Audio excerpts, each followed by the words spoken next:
स्थानीय तौर पर कुछ लोग अपने अपने तरीके से फोटो लगाते हैं, उन्होंने अपने प्रचार को किया हुआ, लेकिन हमारी दोनों पार्टियों के साझा रूप में एक चुनाव की जो रणनीति बनेगी उसमें से आगे बढ़ेंगे और मिलकर के चुनाव लड़ेंगे। नमस्कार, इन खबर में आपका स्वागत है। देश के 6 राज्यों के 7 विधानसभा सीटों पे हो रहे उपचुनाव में हरियाणा की आदमपुर विधानसभा सीट खासे चर्चे में है, क्योंकि यहाँ पे जो सरकार चल रही है वो बीजेपी और जेजेपी की चल रही है, गठबंधन की सरकार है। लेकिन आदमपुर से बीजेपी ने जेजेपी से बिना पूछे कर दिया है उम्मीदवार का ऐलान। वो भी हाल ही में कांग्रेस से बीजेपी में आए कुलदीप बिश्नोई के बेटे भव्य बिश्नोई को उम्मीदवार बनाया है, और जो जेजेपी है उसके जो डिप्टी चीफ मिनिस्टर है दुष्यंत चौटाला, उनसे पूछा तक नहीं गया। बात इतनी ही होती तो शायद गठबंधन की सरकार है, एक सीट पे चुनाव हो रहा है, चल जाती। लेकिन जैसे ही पोस्टर आए उस पोस्टर को लेकर के बवाल मच गया, क्योंकि जेजेपी के नेताओं को उसमें शामिल ही नहीं किया गया। इसको लेकर के जेजेपी की 2 दिनों से बैठक चल रही है। पहले जो राजनीतिक कमेटी होती है उसकी बैठक हुई, इसके बाद दूसरी बैठक हुई, और अभी कोई उसका नतीजा तो नहीं आया है। लेकिन जो महासचिव हैं दिग्विजय चौटाला, जो कि अजय चौटाला के बेटे हैं और दुष्यंत चौटाला के भाई हैं, उन्होंने इस बात पे हैरानी जताई है कि ये कैसी गठबंधन की सरकार है कि गठबंधन के सहयोगी से कोई सलाह ही नहीं कर रही, उसके नेताओं को पोस्टर पे लिया ही नहीं जा रहा है। जब तनाव बढ़ा तो फिर मुख्यमंत्री जो मनोहर लाल खट्टर हैं वो आए बीच में, और उन्होंने कहा कि जो भी अभी पोस्टर लगे हैं वो पोस्टर वो लगे हैं लोकल स्तर पे। अब जरा सुनिए कि क्या कह रहे हैं।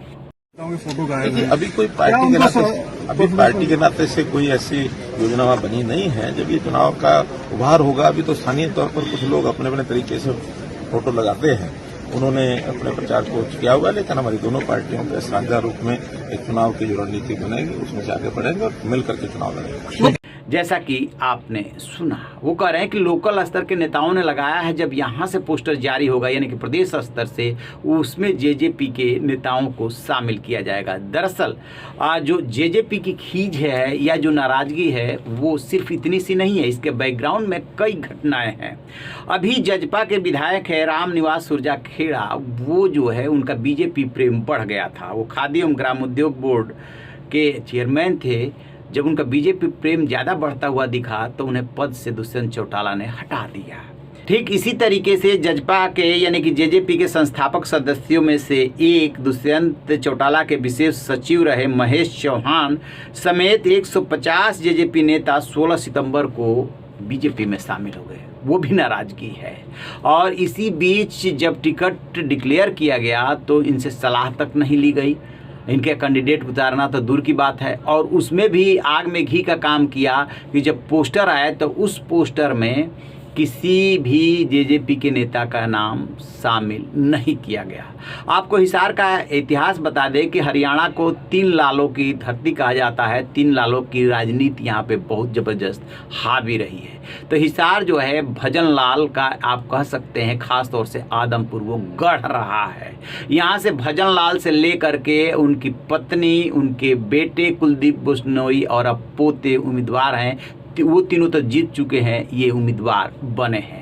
और बात करें हिसार की तो वहाँ पे देवीलाल परिवार का भी असर रहा है। और 2014 में लोकसभा का चुनाव दुष्यंत चौटाला इसी कुलदीप बिश्नोई को हरा करके जीते थे।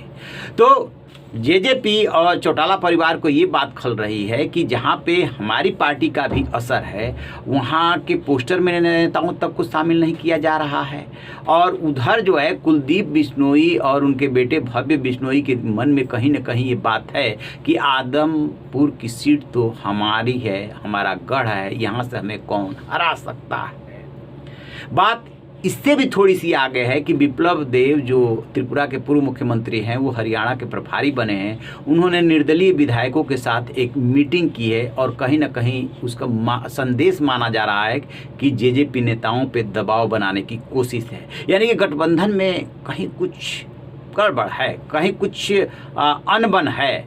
और चूंकि राजनीति में ये होता है कि एक दूसरे पे दबाव बनाने के लिए जिससे आपकी न बन रही हो उसके साथ जाना या उसके साथ बैठक करने से संदेश तो जाता ही है। अब देखते हैं कि अभी जेजेपी भी इस मूड में नहीं दिखाई देती है कि वो गठबंधन तोड़े या बयानबाजी करे बहुत तीखा, ऐसा कुछ अभी नहीं लग रहा है, लेकिन वो अपनी नाराजगी जता रही है कि गठबंधन धर्म के ये खिलाफ है, ऐसा नहीं होना चाहिए। इसीलिए मुख्यमंत्री मनोहर लाल खट्टर बीच में आकर के बीच बचाव करने की कोशिश किए हैं।